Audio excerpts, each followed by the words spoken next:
Hey, what's up guys? In this video we're going to talk about how I rig my Blackmagic Pocket 6 gear and 3 things that I always look for when rigging the camera. But I also want you to know that this can work with any type of camera. Coming up.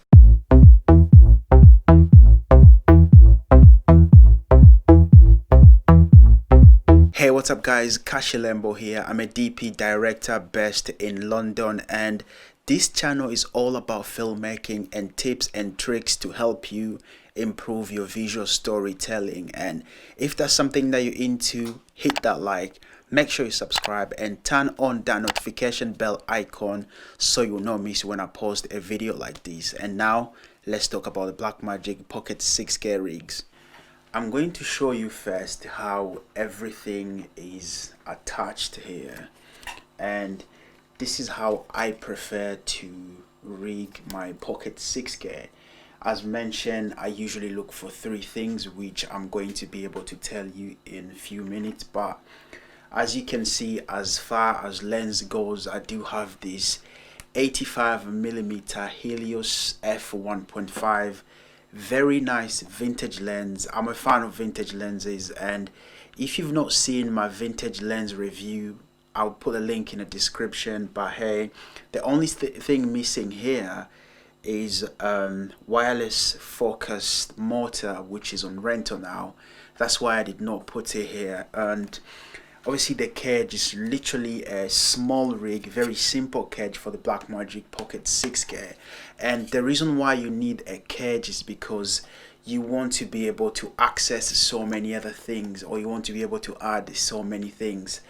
And as the media go, I've got the T5, but I also have a small rig SSD holder here. I also have this tiny monitor holder from Small Rig. I do have the Atomos Ninja V, very reliable and very small. Obviously, as you can see, I do have the transmitter for wireless monitoring or wireless video. I do have the V-Lock battery plate. This was quite expensive, and the reason why I had to get this one was that it has 2 outputs here, HDMI output, and this helps me a lot when I'm on set, because most of the time I really want to get more than 2 monitors, one for the director, another one for the focus puller, and that helps them to kind of be able to do their things without interrupting each other. And I do have this 15mm rod that are very cheap from Newer, and the best plate is from Newer actually. As battery goes, I do have this nice battery that lasts 4 to 5 hours sometimes, depending on what I'm attaching to the camera. So obviously, now that you've seen everything, and now let's talk about the reason why I rig my camera this way. So when I'm DPing, I try to make it easy for everyone who's working with me. So that's my focus puller, my AC, or anyone else, even the director. And the first thing that I'm looking for when rigging my camera this way is accessibility.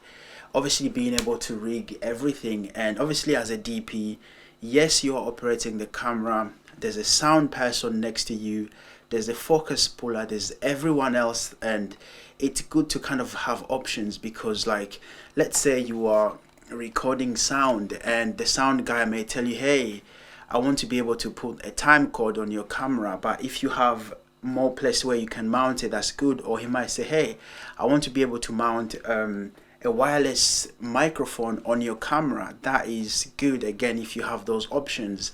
So accessibility is one thing. Another thing that I like to do is to get my camera to be very heavy, and this is a heavy one. And the reason why I want my camera to be heavy is that when you have a camera that is very light, it's kind of easy to get shaky footage, because the camera is tiny and you trying to hold it or balancing the camera, and then you end up getting shaky footage. Or if you have a small camera and notice a lot of your footage shake, it's not because you're a bad operator, it's just because that you have to rig it up and then being able to maintain the weight, and with the weight comes more stability.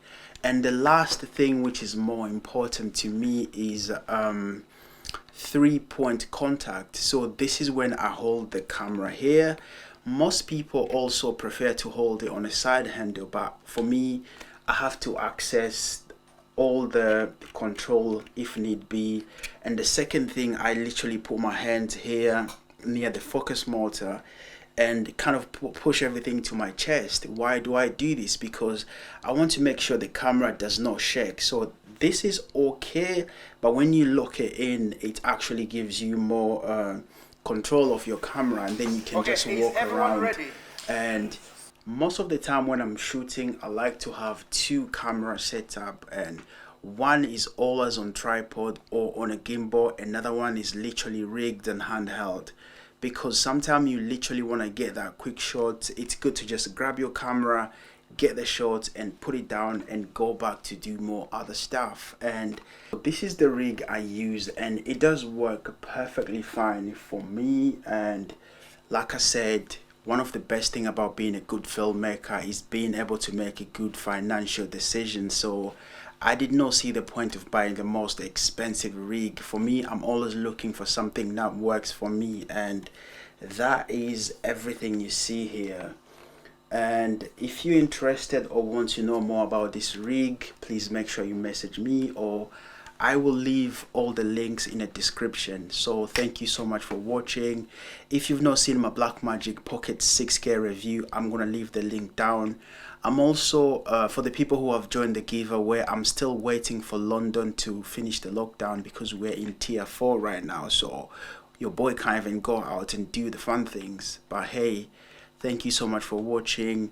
If you like this video, please make sure you like and subscribe and turn on that notification bell icon so you'll not miss when I post a video like this. Thank you so much. Happy New Year.